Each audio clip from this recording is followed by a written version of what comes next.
Hola amigos, bienvenidos a la Bitácora. Hoy quiero comenzar de una forma diferente. Os hago una pregunta, dos a lo sumo. ¿Es el sistema educativo español equitativo? ¿Genera demasiados centros guetos? Creo que es un tema bastante interesante y para ello tendremos y contaremos con la presencia de José Manuel Lacasa, el director del Instituto F de Investigación Educativa, el cual ya tuvimos aquí hace tiempo para hablar de informe PISA. A ver qué os parece y a ver lo que dejamos claro en este vídeo. No os vayáis y lo veis, ¿vale?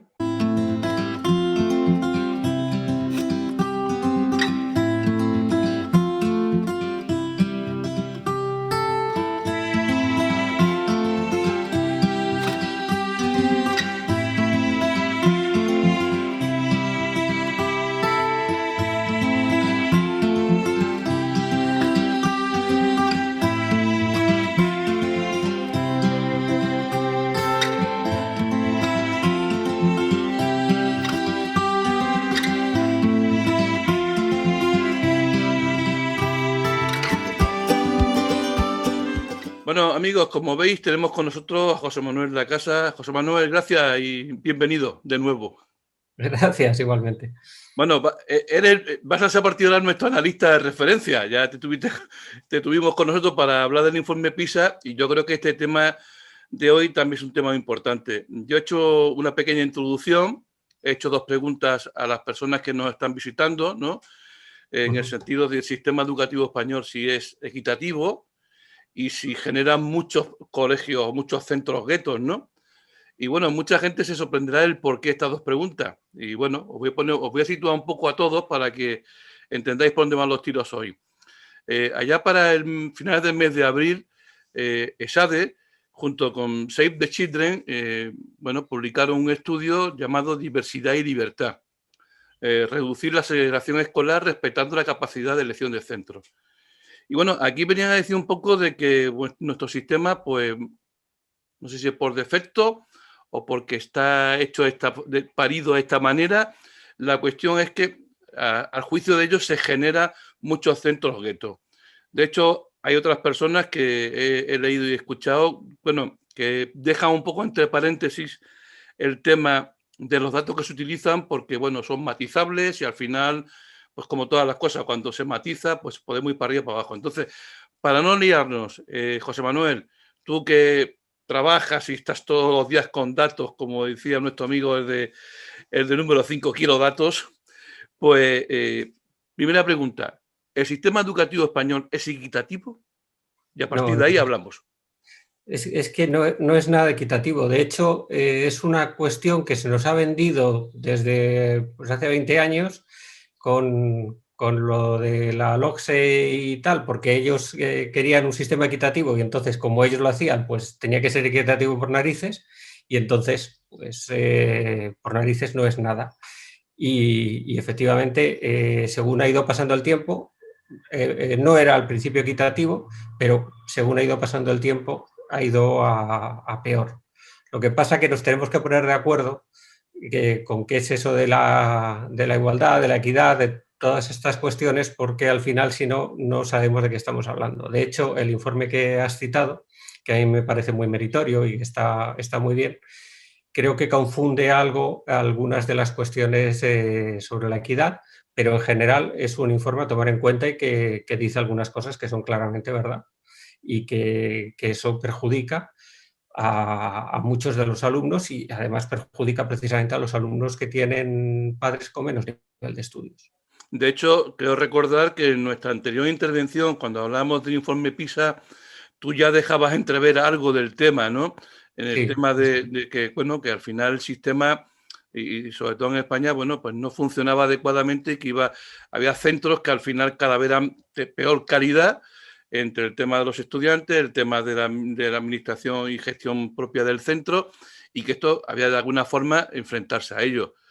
Yo he leído este informe y la verdad es que es bastante extenso, bastante grande.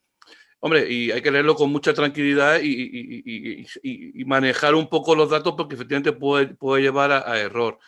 De todas maneras, yo voy a intentar un poco, a la medida de lo posible, reducir un poco, pues más que por el espacio y el tiempo que tenemos.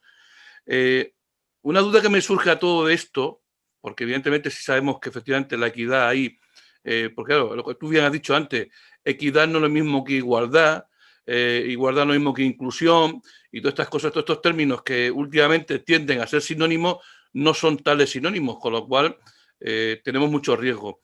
Oye, pero otra cosa que me surge a raíz de todo esto es que ¿qué relación tiene la diversidad y la libertad con la equidad del centro o con la equidad del sistema educativo? Pues vamos a ver, si entendemos la equidad como dejar a cada alumno llegar a lo máximo que él puede llegar, que es el término clásico de equidad, cuanto más diversidad, pues no hay ningún problema con respecto a la equidad. El problema es cuando evitamos que algunos alumnos puedan dar de sí todo lo que pueden dar. En ese sentido, cuanto más cortado por el mismo patrón sea el sistema, pues probablemente más desigualdad, más inequidad creará, pero el sistema será más igualitario. Es decir, por ejemplo, por poner el ejemplo extremo que es México. México tiene el sistema más igualitario del mundo, en el sentido de que hay menos diferencia entre los que menos saben y los que más saben. Ahora, los que más saben, saben lo mismo que los barrenderos en Europa. ¿De acuerdo? Es decir, sin embargo, México necesita médicos, necesita todo. Es decir, ¿ese sistema es equitativo? En mi opinión, no. Tú, si una persona tiene capacidad para ser médico, le tienes que enseñar lo suficiente como para que sea médico. Pero dejar a toda la población a un nivel bajísimo, que en Europa ninguno iría a la universidad, no me parece un sistema equitativo. Sí, pero también podemos tener riesgo también, perdón que te corte, José Manuel, de la contraria como tenemos en España. Si todo el mundo tiene que pasar por la universidad. Bueno, la verdad es que no todo el mundo pasa por la universidad, no es cierto. Lo que pasa que sí es cierto que se ha abaratado bastante el paso a la universidad. Es decir, se ha elegido un camino que en mi opinión no es el adecuado. Es decir, una persona que en condiciones normales no accedería a la universidad por los conocimientos que tiene, se la deja acceder. Pero hay otra opción. Se le puede dar los conocimientos que necesita y el sistema no lo da, no lo hace, sobre todo con la distribución regional, que eso ya hablaremos después. Pues precisamente ese es el problema, que es que se ha cogido a la dirección contraria. Es decir, si al final, vamos a suponer, el 90% de los españoles son universitarios, ¿qué problema hay? Hay un país que lo hizo, pasó del 30% al cerca del 80% y no ha pasado nada, se llama Corea del Sur. No le veo yo un país con especiales problemas ni falta de... Pero lo que siempre me surge a mí la duda en los planteamientos que tú me estás dando ahora mismo, por ejemplo, con el modelo de Corea o el modelo de México, es el tema de la igualdad de oportunidades, ya no solamente para la universidad, sino que opciones de salida, famosa formación profesional, formación dual, sí, dar otras opciones para que la gente sean buenos profesionales y Por buenas supuesto, personas. Pero que claro, en cada ese uno... sentido, nunca terminamos de desarrollar adecuadamente el sistema. Pero vamos a ver, nuestro problema es que no es un problema de que tengamos demasiados universitarios o demasiado pocos. Tenemos un 40 y tantos por ciento de la población llega a la universidad y la mayoría salen con título. Bien. El problema es que entre los que no van a la universidad, la mitad van a FP y la mitad no van a ningún sitio. Ese es la principal inequidad del sistema español, es que tienes un 25% de la población a la que no le das opción para llegar a ningún sitio. Esa es la clave de la inequidad del sistema educativo español. Y además, estos que no llegan se agrupan en determinados centros. Y se agrupan en determinadas comunidades. Y se agrupan en... Ese es el problema básico. Que tú en Europa tienes un porcentaje que va a la universidad y el resto, con absoluta mayoría, es decir, si no es todos, van a una FP. En España no. En España no van a una FP porque no les deja seguir una FP. Y es más, cuando has arreglado el sistema para que haya más alumnos que salgan del fracaso escolar y por tanto puedan optar a una formación profesional, se van al bachillerato. Porque también dentro de los que acceden a la postsecundaria, el principal competidor de la FP es el bachillerato, que es muy débil. El bachillerato, sobre todo el de letras y el de mixtas, el de ciencias dependiendo de las comunidades, pero es un poco más duro. Es decir, como les cuesta lo mismo hacer un bachillerato que hacer una FP, pues dice, bueno, pues el bachillerato tiene más prestigio y me voy por el prestigio. Si tú cogieras y pusieras un bachillerato un poquito más exigente, todos estos alumnos no irían al bachillerato, sino que irían directamente a la formación profesional. Claro, pero el nivel de exigencia y el nivel de distribución, siempre terminamos en la misma historia. O sea, al final terminamos en que hay un ministerio que no vale para nada y luego hay 17 consejerías de educación que son las que van a actuar en su zona de influencia. Con lo cual, con estas características no vamos a ningún lado. Claro, es que habría, aunque haya 17 o 38, me da lo mismo, sistemas de gestión dentro de España, el problema es que no hay una exigencia de mínimos comunes. Es decir, lo que hace falta al final es un examen que iguale a todos y que examine a todos y deje todo igual. Es decir, una de las inequidades principales que se está produciendo es ahora mismo, en el que un alumno se examina en Andalucía con 3 suspensas, da lo mismo, no sé qué, llegaron a no sé cuánto, y luego su nota vale lo mismo que el tipo que ha aprobado todo y que se ha examinado con un examen que el de Andalucía ni sabe por dónde le viene. Y le vale lo mismo la nota. Entonces, claro, hacen la competencia a alumnos que tienen mejor sistema. Eso está pasando ahora mismo con la EBAU. Está Hay pasando comunidades autónomas que están permitiendo que alumnos que han suspendido en bachillerato se puedan presentar a la EBAU, incluso con 3 asignaturas, si mal no recuerdo, y son 7 comunidades autónomas. Entonces, claro, evidentemente, el esfuerzo de los que han aprobado todo... No, pero es que es peor. Es que el nivel del examen no tiene nada que ver. Es que mis hijos están haciendo ahora selectividad. Mi hijo está ahora mismo haciendo dibujo en selectividad. El otro día le llegaron de otras comunidades y se partía de risa. Dice, pero ¿cómo es posible que pongan este examen? Para él es algo que hacía en cuarto de la ESO de vez en cuando, o hacía en primero de bachillerato. Y él, entonces, ¿cómo es posible que eso cuente lo mismo? Eso no tiene ningún sentido. Eso, vamos, en cualquier país decente, eso lo llevas a un tribunal y te lo tira seguro. Y otra cosa muy importante para que los que nos estén viendo vayan entrando un poco más en todo esto, porque al final esto es un océano que no hay forma de pillarlo por ningún sitio. Para que la gente se entienda, ¿qué se entiende o qué se puede entender por un centro gueto?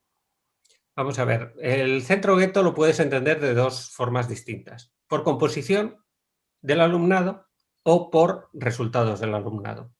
El problema es que generalmente coincide. Es decir, un centro gueto es aquel que tiene un porcentaje de alumnos con dificultad muy alto. Entonces, consecuentemente, es un centro en el que el fracaso escolar, cuando acaban la secundaria, es muy alto. ¿Vale? Mira, te voy a decir un caso que estamos estudiando y que se produjo en una comunidad. Se midió en una comunidad no solo el rendimiento de los alumnos, sino su inteligencia.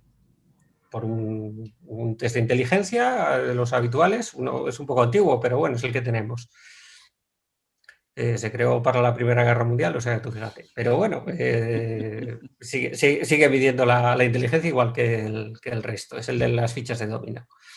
Bueno, pues tú analizabas cuál era la correlación entre la inteligencia del alumno y los resultados académicos, y sí era muy alta. Pero cuando ibas al detalle, era muy alta. Bueno, un 25%, que en cosas humanas es muy alta.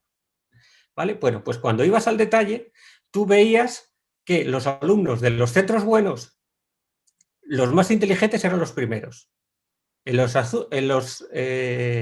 centros de nivel mediocre, te podías encontrar alumnos, tanto entre los buenos como entre los regulares como entre los malos, entre los más inteligentes. Te estoy diciendo el top inteligente de cada centro. Y cuando te ibas a los centros malos, los alumnos más inteligentes estaban siempre al final del rendimiento.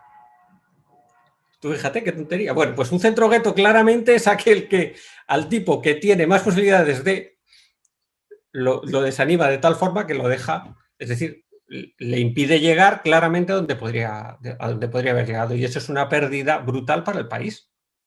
Al final eso lo tienes que medir como pérdida del país. Es decir, el gran invento de los sistemas educativos liberales, que es emplear el mérito es lo que cuenta, y lo que tú hagas, tus condiciones, tus esfuerzos, eso es lo que hace, era un sistema de aprovechamiento del mérito social general del país. Es decir, ya tú no mandabas porque eras conde de vete tú a saber, sino que tú mandabas porque habías estudiado más que el que te estaba al lado y tenías más capacidad que el que estaba al lado. Pues eso, cuando tienes un sistema que no es meritocrático, como es el que tenemos, pues ocurre eso, que personas que podían dar mucho de sí, las has metido además en una zona, porque ese es el problema básico del fracaso escolar, que los que salen así son gente que está muy relacionada al final con los servicios sociales durante toda su vida, porque está todo el rato saltando de mal trabajo a mal trabajo y cuando llega una crisis está en el paro. Y eso es un coste enorme para el país. La verdad es que es terrorífico el tema, porque al final la segregación es muy grande y claro, al final siempre nos metemos algunas veces en que segregamos por sexo y no segregamos por el nivel de posibilidades, ¿no? Y el nivel de oportunidades. Cuando hablamos de centros gueto y hablamos de, como estás hablando muy bien, del tema de tanto de las posibilidades de los resultados como de la vida de cada alumno, muchas veces los padres también, en cierto modo, cuando elegimos el centro, favorecemos también la existencia de que esos centros sigan manteniéndose. Me explico. Si yo elijo un centro porque a lo mejor, a mi modo de entender, pues tienen mejores prestaciones, está mucho mejor ubicado, tienen menos chicos con problemas, creo que a lo mejor al pagar más me van a dar un rendimiento mejor.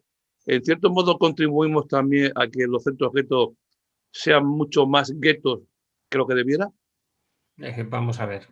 Es que no es un problema de los padres. Cada padre quiere lo mejor para sus hijos. Y entonces intenta, dentro de lo que hay, encontrar eso. ¿Qué ocurre? Que el padre que se mueve y busca y mira varios centros y elige uno, normalmente tiene más probabilidades de acertar que aquel que no mira. Y qué casualidad que el que no mira normalmente tiene un bajo nivel de estudios. El problema es que esa tarea es de la administración, no es de los padres. Es decir, la administración debe garantizar que ningún centro esté por debajo de lo que debe rendir.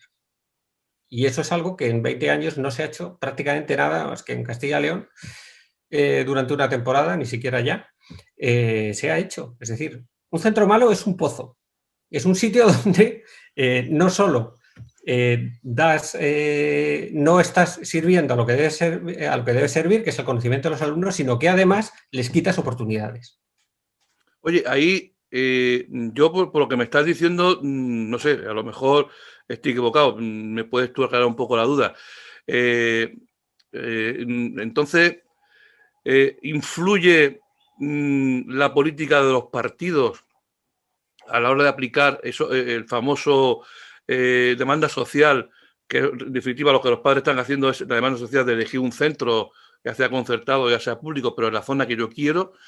Eso quizá esté, dependiendo qué partido se verá mejor o será peor, o ambos partidos juegan la baza, te lo digo por el PSOE y por el PP, de utilizar a su electorado para poder luego hacer lo que le da la gana, porque evidentemente esto es un problema que no es de ahora, pero que ellos tienen, digamos, la sartén por el mango para poder utilizar, para poder dar solución a ese problema y no se han dado. ¿Va en ese sentido lo que se ha hecho en la ley CELA de eliminar y que sea la administración la que decida, en cierto modo, la distribución de los alumnos, o no tiene nada que ver? Tiene que ver, pero porque es que estamos en un sistema trampa. Es decir, yo tendría que poder elegir el centro que más se adecuase a una serie de cuestiones secundarias que yo pienso que son importantes, me da lo mismo que es el trasfondo ético, que la religión, que todas estas historias, pero yo tengo que poder elegir entre el centro que yo quiera, pero que sea bueno.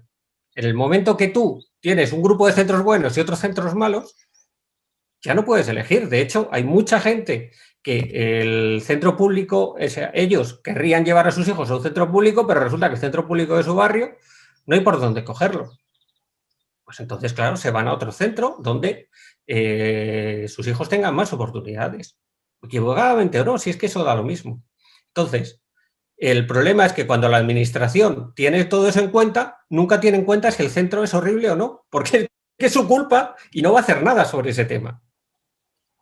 Y entonces, pues ese es el problema fundamental. Si no hubiera centros malos,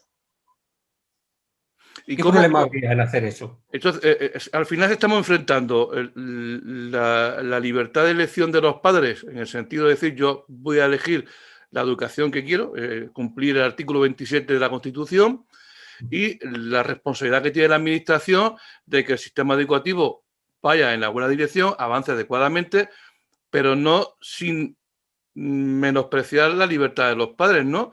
Eso es un Exactamente. poco de dejación de funciones y me tiro por la vía más rápida. Hago la pascuala a los padres y yo sigo utilizando lo mismo, ¿no? Entiendo que es eso. Claro, es decir, si la administración lo que tiene que hacer es garantizar que no haya centros malos, verás cómo se acaba el problema. ¿Y cómo, Si yo puedo elegir entre dos centros buenos, pues yo elijo el que más se adecue a lo que yo quiero. y cómo Ya está. podemos hacer eso cuando, desde, sobre todo desde la parte pública, desde la escuela pública, no se para de decir y de atacar a la escuela concertada como que es lo que peor le puede pasar? Es que nadie hace un poco de reflexión hacia adentro e intenta ver cómo puede mejorar en su centro sin tener que mirar al centro de al lado, o es un defecto de los españoles. No, no es un defecto de los españoles, pasa en todos los sitios. El defecto nuestro es el sistema que tenemos. Es que, claro, es que hay que entender el sistema. Vamos a ver, tú puedes tener un sistema que aminore la desigualdad social o puedes tener un sistema que la aumente o la reproduzca. Nosotros tenemos el peor sistema educativo del mundo en términos de equidad, en el sentido de la igualdad de oportunidades para los alumnos cuyos padres no han estudiado antes.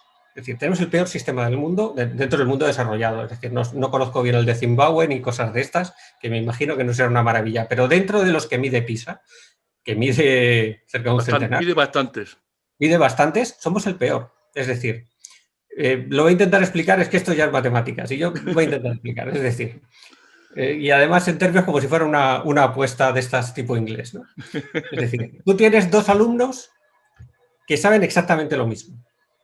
Uno tiene un padre sin estudios y otro tiene un padre universitario, ¿vale? Pero saben exactamente lo mismo, medido en términos objetivos. ¿Cuál es la probabilidad, la diferencia de probabilidad de que un alumno de padres sin estudios repita con respecto a la probabilidad que tiene un chaval de padres con estudios universitarios para repetir?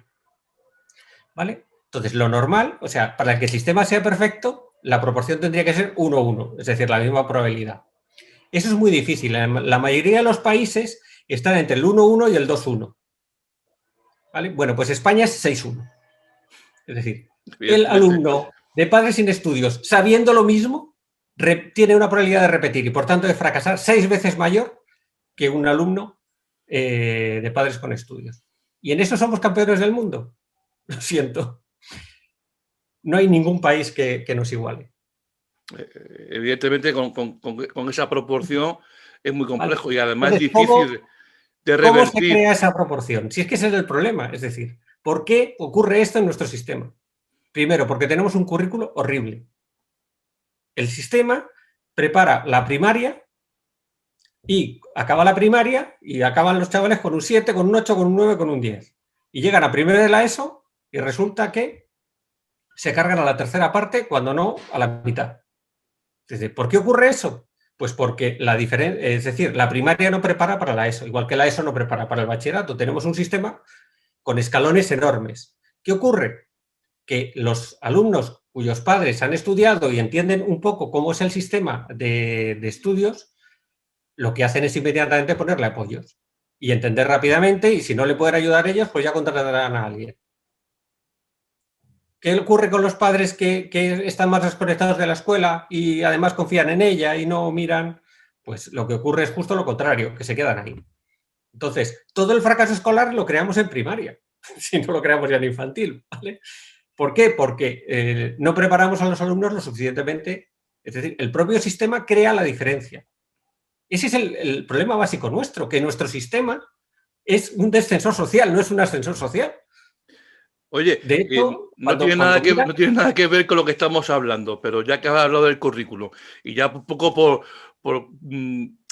por esa cosa del español de la vieja del visillo, por decirlo un poco en plan irónico, con lo que se pretende hacer nuevo, con el nuevo currículum que se pretende hacer por parte del Ministerio, ¿tú crees que vamos a mejorar? No. Vamos a peor. No, pero vamos, es que es evidente, pero es que llevamos malos currículos uno tras otro, porque el de la LOMCE tampoco era bueno. El de la LOMCE se podía salvar alguna cosa de algún bachillerato, pero poco más. Pero es que nadie entiende esto. Yo no hago más que decirlo por ahí y tal, a ver si alguno coge esa idea.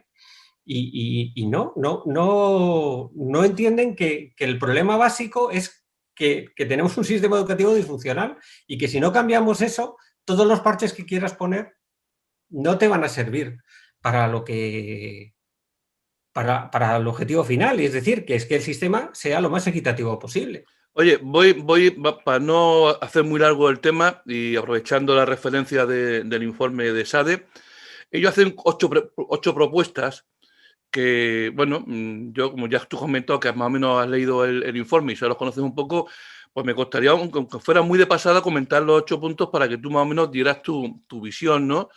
Y entre la visión que damos aquí, más lo que el visitante de la bitácora luego decida ver y detenerse a leer el informe, bueno, pues ya que se haga un poco una idea de la situación, ¿no? Porque aquí lo ideal es eso, que nos vean, nos escuchen, pero luego trabajen, ¿no? Que luego hagan los deberes, ¿no? Porque no es cuestión solamente de que contamos 4 cosas, porque a lo mejor yo puedo meter un sesgo X y quiero que ese sesgo lo compensen con otra cosa, ¿no? Ellos hablan de discriminación positiva a las familias desfavorecidas. ¿Esto cómo se puede entender? Vamos a ver, si eso lo puedes entender bien, pero de hecho el sistema de doble contabilidad que plantean allí, a mí la verdad es que me gusta bastante, aunque técnicamente habría que tocar alguna cosa, pero es decir, que haya como dos listas Sí, y ellos cada una tenga un hablan de crear una porcentaje en doble el lista de centro. admisión. Sí, a mí me parece una idea bastante coherente, pero no sé si funcionaría en España, porque es que precisamente una de las características de los padres de estos alumnos es que precisamente no se preocupan tanto porque no lo entienden así, no entienden bien el sistema, no es una cuestión de culpa o no culpa, sino que efectivamente no lo hacen. Y entonces, ¿favorecería en algunos casos? Sí, en otros no. Es decir, por ejemplo, te digo, en algunos centros lo que está ocurriendo es que los chavales inmigrantes hispanoamericanos están copando plazas y sitios que antes tenían españoles con padres con bajo nivel de estudios, porque ellos vienen con una mentalidad en su país de que ciertos centros y que los centros son importantes, mientras que esa mentalidad no la tienen algunos españoles. Es decir, pues a lo mejor lo que vas a favorecer precisamente es a esos inmigrantes. Es decir, habría que verlo, pero a mí la verdad es que el sistema me gustó. No es el punto que más me gusta, de hecho a mí el que más me gusta es el de repartir el talento. Bueno, Es una cosa... podemos seguir si quieres. Mira, yo con respecto a lo que estás hablando del tema, perdón, que llevo una semana un poco tal, con respecto a la doble lista, es mejorar la información, el acompañamiento y la elección de centro de estas familias. Sería un poco compensar lo que tú has dicho. Sí, es decir, por eso me parece que es un sistema decente, pero volvemos atrás, es decir, ¿por qué tenemos que hacer que unas familias puedan huir de esos centros y otras no, y condenar a otras? Si es que el problema es que el centro sea malo, que el centro sistemáticamente destroce las oportunidades de esos alumnos, y es que eso es lo que no hay derecho. Es decir, si tú solo haces eso y no empiezas a hacer un trabajo sobre los centros que están teniendo peores resultados, te quedarás a la mitad. Hazlo todo.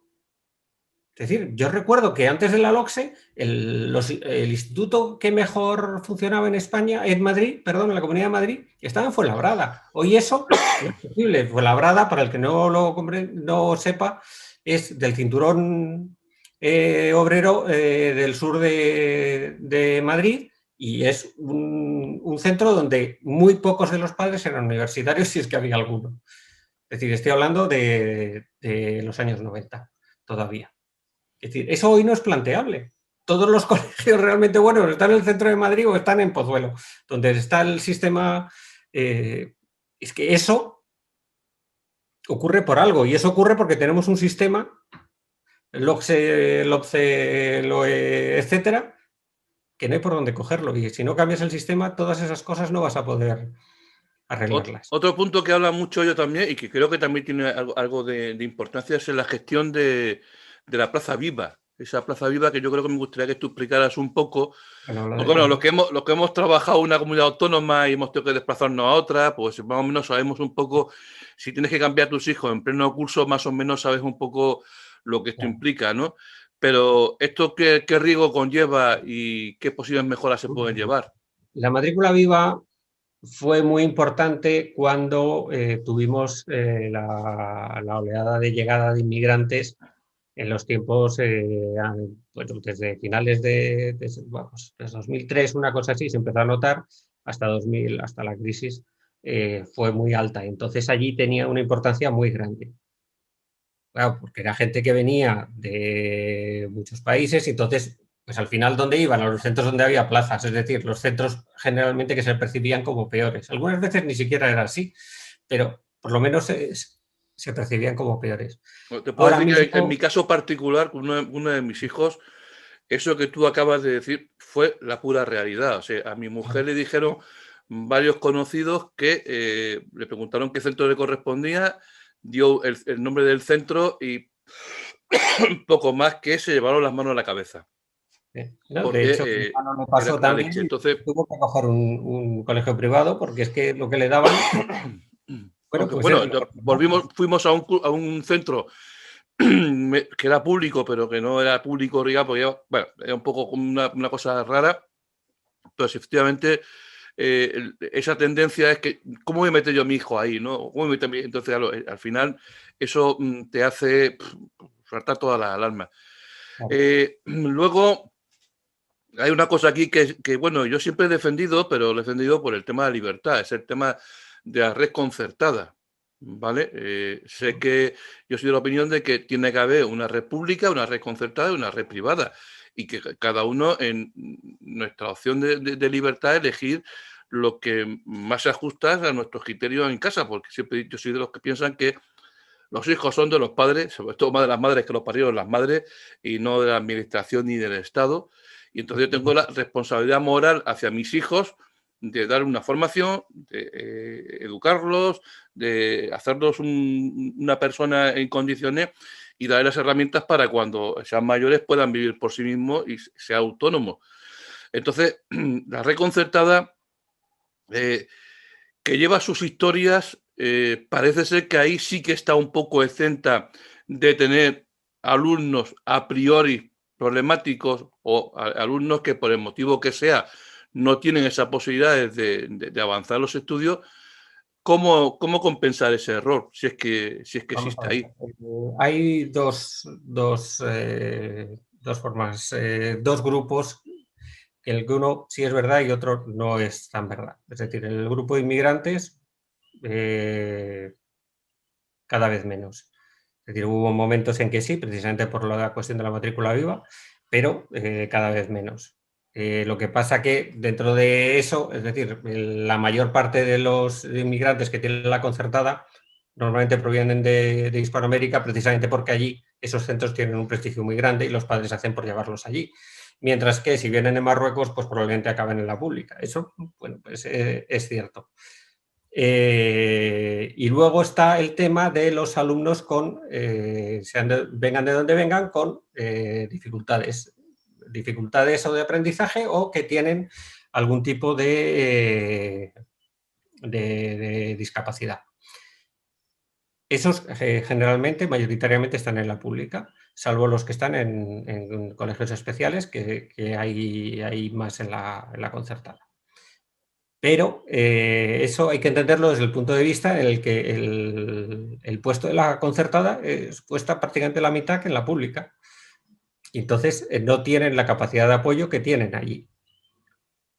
Es decir, si mejorásemos el módulo de la concertada, ¿acogerían más?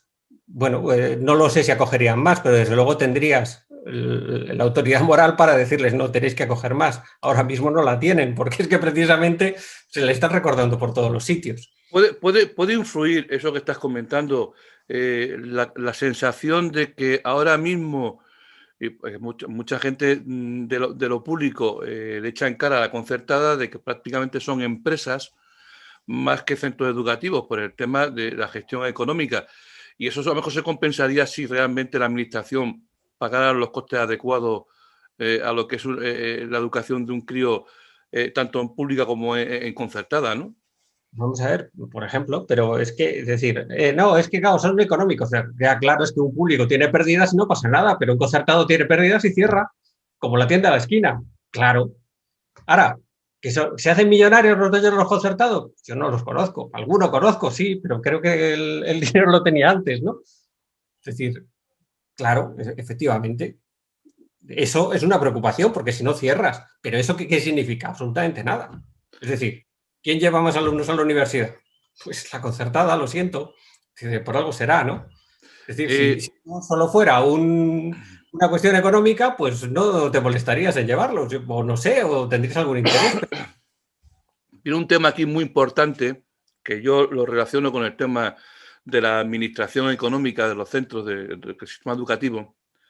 Yo soy de los que opinan, y nunca me escondo, de que se invierte mucho dinero en educación, pero está mal distribuido y mal gestionado. Sí, muy mal. Perdón por las toses. Y me explico.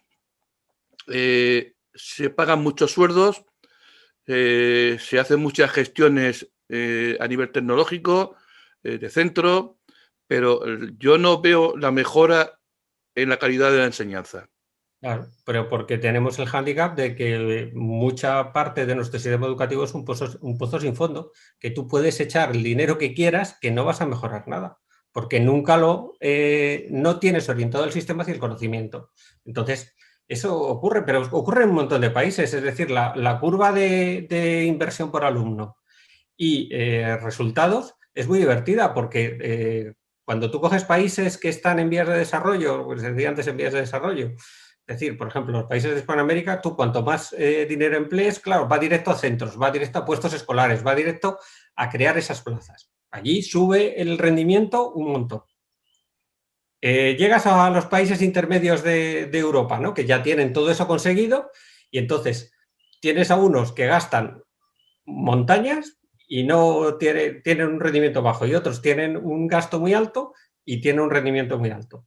Y luego tienes otra parte que gastan muchísimo, que España ya se está acercando a eso, gastan muchísimo y ninguno tiene buenos resultados. Es decir, cuando gastas demasiado, lo empleas en cosas que te impiden rendir mejor. Y eso está claro. Es decir, hay que encontrar el modelo justo y tener un sistema que sea capaz de aprovechar ese dinero. Y España no tiene ese problema. Ha habido momentos, antes de la crisis de Zapatero, en que estábamos gastando por alumno público más que Alemania. Y no teníamos resultados por ningún sitio. Sí, pero la sensación que se recibe, José Manuel, cuando hablamos de tema económico es que estamos siempre a la cola de la inversión. ¿Vale? No, siempre. vamos a ver. Claro, la cola de inversión, nosotros gastamos, te lo voy a explicar. Nosotros en la pública gastamos tanto más que los países que más gastan, salvo los que se pasan.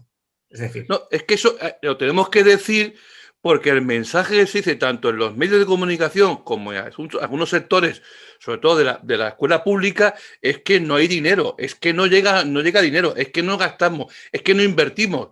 Bueno, pues habrá que denunciarlo. De hecho, el famoso este de que siempre estamos un punto por debajo del PIB en gasto en educación, todo ese punto es prácticamente 0,7 décimas del punto, que es una burrada en un PIB, es con lo que te ahorras en la concertada. Si tú a la concertada mañana le pagas lo mismo que el puesto de la pública, has gastado lo mismo que el resto, sin darle ni un duro más ni un euro más a la pública.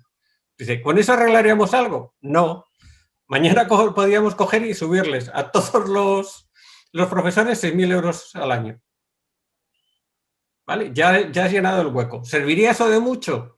A la larga, a lo mejor, habría gente que ahora ni de suerte se piensa ser profesor y lo mismo pensaría, pero a lo mejor eso lo tienes dentro de 25 años o tienes algún aumento de rendimiento.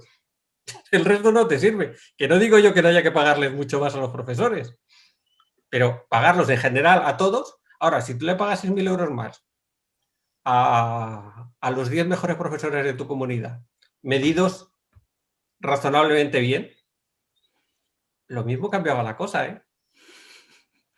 Oye, nos quedan dos puntos. A todos. Nos quedan 2 puntos por comentar, ¿vale? Hay un punto que aquí se llama modificación del algoritmo para la asignación de plazas. Y yo he puesto entre paréntesis sistema Boston. ¿Nos puedes aclarar qué es eso? Es un lío demasiado... De la forma más sencilla y más rápida que puedas. El tipo que consigue su primera opción se queda con la plaza. El tío que se queda a una centésima de esa plaza y se queda sin ese, se queda al final de la cola. Ese es el sistema Boston. Claro, es un poco injusto. ¿Qué pasa? Que tú no vas al centro que de verdad quieres. Porque es que si no lo consigues, estás muerto. Entonces caes en un centro malo que es lo último que quieres. ¿Qué haces? Que tú vas al centro que piensas razonablemente que tienes una probabilidad muy alta de obtener plaza. ¿Por qué? Porque quedar el segundo es lo peor que te puede ocurrir. Entonces sí, es decir, vale, este ha tenido la plaza, yo me quedo una centésima, vale, pero yo quiero tener también probabilidades, no puedo quedarme fuera. Eso me parece perfectamente correcto, claro. Va. Pero luego hay algoritmos y algoritmos, ya te digo, puedes hacer uno peor, pregúntale a los de los MIR. Claro. Sí, sí, no, o cualquier red social para que siempre estés en el bucle de que o eres de los buenos o eres de los malos, ¿no? Y entonces de ahí no sales, ¿no? Y eso, últimamente los algoritmos están muy en nuestra vida, demasiado, creo yo. Y para terminar, el último punto, bueno, este punto es bastante curioso, yo creo que podría dar mucho juego. Dice, igualar las posibles ofertas de los colegios. Las ofertas, y deja entre paréntesis, pues comedor, guardería, instalaciones deportivas, bueno, un poco las actividades complementarias y otras cosas que se puedan hacer en el centro. Pero claro, para eso tendríamos que diseñar de nuevos centros nuevos donde hubieran comedores, donde hubieran instalaciones deportivas en condiciones, donde hubieran guarderías, ¿no? Lo cierto es que eso costaría mucho dinero y tendría un impacto muy pequeño. Es decir, hay que entender las cosas así. Es decir, uno tiene que intentar invertir allí donde la opción inversión-beneficio sea máxima. Y ese justo es el que hay una inversión muy grande con un beneficio probablemente final bastante pequeño. De hecho, si tú un centro sin comedor consigues que sea un centro de primera, vas a tener claramente un exceso de alumnos que quieren ir allí. El problema no es el comedor, el problema es lo importante, es decir, cuál es el trabajo real del centro, enseñar a los alumnos. Si eso no lo hace bien, pues no tiene demanda, y si lo hace bien, pues tenderá a tener más demanda. Bueno, yo me imagino que también en esta cuestión también influirá un poco el tema de la conciliación familiar, porque sí es cierto de que muchas familias, yo lo sé porque con el tema del COVID, ahora aquí donde resido habitualmente, centros concertados, bueno, por el tema del COVID, que nunca lo han hecho, siempre han estado de jornada partida, han hecho una jornada intensiva y a media mañana, a mediodía, sobre las 2 o algo, se han cortado las actividades hasta mañana. Pero hay padres que ya están presionando para que el próximo curso se vuelva a horario partido, o sea, mañana y tarde. Y claro, y muchos dejan a los críos en el comedor por el tema del trabajo. Con esta perspectiva también tendríamos que cambiar un poco también tanto la visión de los padres como el tema de la conciliación familiar para poder también que la escuela avanzara adecuadamente. ¿No te parece, José Manuel? Sí, pero a mí me excede ese tema. Es decir, yo entiendo que sí, que habría que hacer algo en la sociedad para tener unos horarios mejores en las familias. Y eso lo sabemos todos los que hemos tenido hijos, sabemos que eso ya nos gustaría, pero Yo es que no sé tanto en ese tema como para llegar. Me gustaría. Bien, estoy de acuerdo contigo. Pero hay un tema por allí que dicen que es un punto que a mí ya te digo que me gusta mucho, que no nos podemos saltar, que es repartir el talento de los docentes. Es decir, los docentes tardan mucho tiempo en conseguir su plaza en propiedad, que se dice, ¿no? Es decir, tener una plaza fija. Sí, no los puedes echar, pero no están en una plaza, es decir, yo aquí me voy a tirar 5 años. ¿Vale? Entonces están todo el rato cambiando de centro y se tiran 10, 12 años hasta que consiguen una plaza en propiedad, que se dice. Y entonces cuando tienen una plaza en propiedad, ya la consiguen donde sea. Pero en ese momento empiezan por el concurso de traslados a buscar un centro mejor, es decir, donde pueda desarrollar mejor su trabajo. ¿Qué pasa? Que al final lo que consigues es que los centros con mejor calidad tengan a los profesores que tienen más experiencia y que tienen más puntos y por tanto tienen mayor calidad, mientras que en los centros peores, aquel que consigue la plaza allí inmediatamente en cuanto puede sale Se va corriendo. a ir. ¿Vale? Entonces yo recuerdo que la LOCE, la Ley de Calidad Antigua, tenía una cosita así pequeña, pero que a mí me gustaba mucho, y era que los catedráticos tenían que repartirse en todos los centros. Es decir, ¿quién llegaba a catedrático? Aquellos que tenían, que eran mejores profesores. Y entonces, que ahora mismo los tenemos, a lo mejor un centro tiene, no son catedráticos ya, porque no lo son, pero serían equivalentes, y tienes 10 tíos de 60 que podían ser catedráticos, o incluso 50 de 60, que lo he llegado a ver en algunos centros, y sin embargo, en los centros de peor calidad, pues tienes profesores que están cambiando constantemente y que no hay manera de hacer un equipo y de ponerse todos de acuerdo y tal, porque cada año te cambian el 50% de la plantilla. Es un punto muy Eso importante. es muy importante también. Que siempre lo he dicho, porque es una pieza muy importante en el sistema, es el profesor, el docente, y encima que muchos tienen que autoformarse ellos porque la administración, pues, entre comillas, da los medios que dan y las circunstancias como las pueden dar, y efectivamente al final pues tienes lo que tienes, ¿no? Y entonces, claro, es difícil, pero es que, claro, nadie le pone el cascabel al gato, o sea, todo el mundo intenta tirar para su terreno, el político por un lado, el padre por otro, el docente por otro, y al final el que se rompe en mil trozos es el alumno. Sí, pero es que el garante del interés general no es el padre, no es el profesor, no, es el político. Y eso es lo que dice la Constitución. Sí, lo El que pasa es garante del que interés general es el político. Y nuestra tiene que clase hacerlo. política en estos tiempos no es la más adecuada, y ya me da igual mirar para un lado que para otro, porque no veo una clase política donde los problemas reales aparezcan y se intenten solucionar, sino más bien qué hay de lo mío, o no, o vengo a hablar de mi libro y poco más. Ya sabes que aquí la última vez que se aplicó lo del interés general fue para que todos pudieran ver el fútbol. Bueno, son formas de verlo, pero a mí me gustaría que fuera para otras cuestiones, sí. Bueno, pues José Manuel Lacasa, muchas gracias por haber estado con nosotros, por hablar un poco de esa equidad del sistema educativo, que yo creo que es importante para entender estos informes, estos documentos y todo lo que hay en la vorágine de la guerra, de la vida de los centros educativos. Y nada, como siempre te digo, eres nuestro analista de referencia, o sea que cuento contigo para todo lo que haga falta. Cuando queráis, mientras sea posible, todo está bien. Pues muchas Bueno, gracias pues a vosotros. muchas gracias y nada, amigos, me despido de todos vosotros para el siguiente vídeo, no sé cuándo será, porque por circunstancias personales estoy aquí aprovechando los tiempos que tengo, pero no preocuparos que siempre que haya posibilidad tendréis un vídeo. Espero que este haya sido de vuestro agrado. Darle al me gusta en la parte de abajo de la descripción del vídeo y nada, hasta la siguiente y ser felices.